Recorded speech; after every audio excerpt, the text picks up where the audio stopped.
ಹುಮ್ನಾಬಾದ್ ಕೈಗಾರಿಕಾ ಪ್ರದೇಶದಲ್ಲಿ ಕೆಮಿಕಲ್ ಅಂತರ್ಜಲಕ್ಕೆ ಬಿಡುವಂತ ಕೆಮಿಕಲ್ ಕಂಪನಿಗಳ ಕಳ್ಳಾಟ ಈಗ ಬಯಲಾಗಿದೆ. ಕ್ಲೋಸ್ ಆಗಿದ್ದಂತ ಕಂಪನಿ ನೆಲದಲ್ಲಿ ಹೂತಿಟ್ಟ ಕೆಮಿಕಲ್ನಿಂದಾಗಿ ಪಿಪಿಪಿಪಿಎಲ್ ಕಂಪನಿ ವಿರುದ್ಧ ಈಗ ಕೇಸು ದಾಖಲಾಗಿದೆ. ಈ ಕುರಿತ ರಿಪೋರ್ಟ್ ಇಲ್ಲಿದೆ. ಬೀದರ್ನಲ್ಲಿ ಡೇಂಜರ್ ಕೆಮಿಕಲ್ ಮಾಫಿಯಾ, ಕೆಮಿಕಲ್ ಕಂಪನಿಗಳ ಕಳ್ಳಾಟ ಬಯಲು. ಕಂಡರು ಕಣ್ಮುಚ್ಚಿ ಕುಳಿತರ ಅಧಿಕಾರಿಗಳು. ಬೀದರ್ನಲ್ಲಿ ಈ ಕೆಮಿಕಲ್ ಮಾಫಿಯಾ ಎಗ್ಗಿಲ್ಲದೆ ನಡೆಯುತ್ತಿದ್ದು ಈಗ ಅಂತರ್ಜಲ ಸೇರುತ್ತಿರುವ ಸಾಕ್ಷಿಗಳು ಸಿಕ್ಕಿವೆ.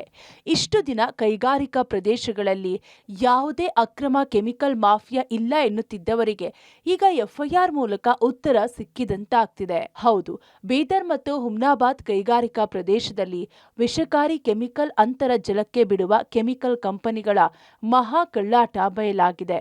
2024ರ ಜನವರಿ ತಿಂಗಳಲ್ಲೇ ಕಂಪನಿ ಕ್ಲೋಸ್ ಆಗಿತ್ತು. ವಿಷಕಾರಿ ಕೆಮಿಕಲ್ ಸಂಗ್ರಹಿಸಿ ಬಳಿಕ ನೆಲದಲ್ಲಿ ಹೂತಿಟ್ಟ ಕೆಮಿಕಲ್ ತ್ಯಾಜ್ಯದಿಂದಾಗಿ ಪ್ರಸನ್ನ ಪ್ರೀ ಪ್ರೊಸೆಸಿಂಗ್ ಕಂಪನಿ ವಿರುದ್ಧ ಪ್ರಕರಣ ದಾಖಲಾಗಿತ್ತು. 1 ತಿಂಗಳೊಳಗಾಗಿ ತ್ಯಾಜ್ಯ ವಿಲೇವಾರಿ ಮಾಡುವಂತೆ ಅನುಮತಿ ನೀಡಿದ್ದ ಪಿಸಿಬಿ ಅಧಿಕಾರಿಗಳು ಕೆಲವು ದಿನಗಳ ಹಿಂದಷ್ಟೇ ತಪಾಸಣೆ ನಡೆಸಿದಾಗ ಕಳ್ಳಾಟ ಬಯಲಾಗಿದೆ. ರಾಸಾಯನಿಕವನ್ನ ನೆಲದಲ್ಲಿ ಹೂತಿಟ್ಟು ಅದರ ಮೇಲೆ ಮಣ್ಣು ಹಾಕಿ ರಸ್ತೆ ಮಾಡಿರುವುದು ಬೆಳಕಿಗೆ ಬಂದಿದೆ. ಇದು ಮಾಜಿ ಸಚಿವ ರಾಜಶೇಖರ್ ಪಾಟೀಲ್ ಒಳ ಒಪ್ಪಂದ ಮಾಡಿಕೊಂಡು ಹಣ ಪಡೆಯುತ್ತಿರುವ ಕಾರಣ ಈ ಕೆಮಿಕಲ್ ಮಾಫಿಯಾ ಹೆಚ್ಚಾಗಿದೆ ಅಂತ ಬಿಜೆಪಿ ಶಾಸಕ ಸಿದ್ದು ಪಾಟೀಲ್ ಗಂಭೀರ ಆರೋಪ ಮಾಡಿದ್ದಾರೆ. ಯಾವುದು ಕೂಡ ಇಂಡಸ್ಟ್ರಿಯಲ್ ಮುಚ್ಚಲಕ್ಕಾಗಲಿಲ್ಲ. ಇಲ್ಲಿ ಹೆಂಗಿದೆ ಅಂದ್ರೆ ಇಂಡಸ್ಟ್ರಿಯಲ್ ಜೊತೆಯಲ್ಲಿ ಇರ್ತಕ್ಕಂಥ ಶಾಸಕರು ಬಹಳ ಅಚ್ಚುಕಟ್ಟಾಗಿ ಅವ್ರ ಜೊತೆಯಲ್ಲಿ ಬಹಳ ಕೈ ಜೋಡಿಸಿದ್ದಾರೆ. ಎಲ್ಲಾ ಇದ್ರಲ್ಲಿ ಕೈ ಜೋಡಿಸಿದ್ದಾರೆ. ಈಗ ಇಂಡಸ್ಟ್ರಿ ಬಗ್ಗೆ ಹೇಳ್ತಾ ಇದ್ರಿ, ಅಷ್ಟೊಂದು ಯಾಕಾಯ್ತು? ಅಲ್ಲಿ ಒಳಗಡೆ ಮುಚ್ಚಿರ್ತಕ್ಕಂಥ ಕೆಮಿಕಲ್ ಏನಿದೆ, ನೀವು ಇವತ್ತು ನೋಡಿ ಮಳೆ ಬಂದಿಲ್ಲ, ಈಗ ಅಲ್ಲಿ ನಾಲೆ ಇದರಲ್ಲಿ ಹೋಗಿ ಬಾವಿಗಳಲ್ಲಿ ಬೋರ್ವೆಲ್ ಅಲ್ಲಿ ಅಲ್ಲಿ ಕೂಡ ಇವತ್ತು ಕೂಡ ಕಲುಷಿತವಾದಂತ ಕೆಮಿಕಲ್ ಇದೆ.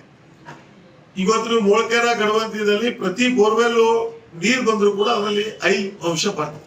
ಯಾವ ರೀತಿ ಜೀವನ ಸಾಗಿಸಬೇಕು ಅನ್ನೋದು ಅವರಿಗೆ ಅರ್ಥ ಆಗ್ತದೆ. ಕೆಮಿಕಲ್ ಕಂಪನಿಗಳ ಮಾಲೀಕರು ಯಾರ ಭಯವಿಲ್ಲದೆ ಇಷ್ಟು ದಿನ ಕೆಮಿಕಲ್ ಅನ್ನ ನಾಲೆಗೆ ಬಿಡುತ್ತಿದ್ದವರು ಈಗ ನೇರವಾಗಿ ಅಂತರ್ಜಲಕ್ಕೆ ಬಿಡ್ತಿದ್ದಾರೆ. ಇದಕ್ಕೆ ಸಾಕ್ಷಿ ಕೂಡ ಸಿಕ್ಕಿದ್ದು ಹುಮ್ನಾಬಾದ್ ಪೊಲೀಸ್ ಠಾಣೆಯಲ್ಲಿ ಎಫ್ಐಆರ್ ದಾಖಲಾಗಿದೆ. ಶಾಸಕ ಸಿದ್ದು ಪಾಟೀಲ್ ಆರೋಪಕ್ಕೆ ಮಾಜಿ ಸಚಿವ ರಾಜಶೇಖರ್ ಪಾಟೀಲ್ ತಿರುಗೇಟು ನೀಡಿದ್ದಾರೆ. ಮಾಲಿನ್ಯ ನಿಯಂತ್ರಣ ಮಂಡಳಿ ಅಧಿಕಾರಿಗಳು ಕಠಿಣ ಕ್ರಮಕ್ಕೆ ಮುಂದಾಗ್ತಿಲ್ಲ. ಶಾಸಕ ಸಿದ್ದು ಪಾಟೀಲ್ ಕೆಮಿಕಲ್ ಕಂಪನಿಗಳ ಜೊತೆ ಶಾಮೀಲಾಗಿದ್ದಾರೆಂದು ಗಂಭೀರ ಆರೋಪ ಮಾಡಿದ್ರು. ಈಗ ನೋಡಿ, ಯಾಕಂತಂದ್ರೆ ಮೊದಲಿಂದ ಹಿಡಿದು ಅವರಿಗೆ ತಿಂದಿದ್ದ ರಾಟಿ ಇದೆ. ಮಾಜಿ ಶಾಸಕರಿಗೆ ಅವ್ರಿಗೆ ತಿಂಬಲೇನೆ, ನಾನು ಹೀಗೆ ಹೇಳಿದೆ ಅಲ್ಲ, ಅವ್ರಿಗೆ ತಿಂಬಲೇನೆ ಯಾವುದೂ ಕೂಡ ಗೊತ್ತಿಲ್ಲ. ಅವ್ರಿಗೆ ತಿಂದಿದೆ ರಾಟಿ ಇದೆ. ಈಗ ಏನಾಗಿದೆ, ಮೊದಲೆಲ್ಲ ದುಡ್ಡು ಬರ್ತಿತ್ತು, ಪಾಪ ಈಗ 3 ವರ್ಷ ಆಯಿತು, ಈಗ ಏನೂ ಬರ್ತಾ ಇಲ್ಲ. ಅದಕ್ಕಾಗಿ ಅವ್ರು ಈ ಆರೋಪ ಮಾಡ್ತಾ ಇದ್ದಾರೆ.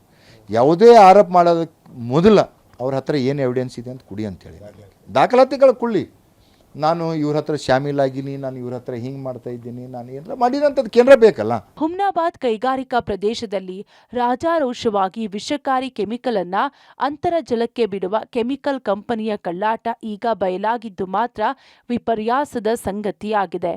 ಇನ್ನಾದ್ರೂ ಹಾಲಿ ಮತ್ತು ಮಾಜಿ ಶಾಸಕರುಗಳು ಮಾತಿನ ಮಲ್ಲ ಯುದ್ಧ ಬಿಟ್ಟು ಕ್ಷೇತ್ರದ ಜನರಿಗಾದ್ರೂ ಈ ವಿಷಕಾರಿ ಕೆಮಿಕಲ್ ಅಂತರ್ಜಲ ಸೇರದಂತೆ ಬ್ರೇಕ್ ಹಾಕಬೇಕಿದೆ. Mallikarjun Kuppigudda, public TV, Bidar.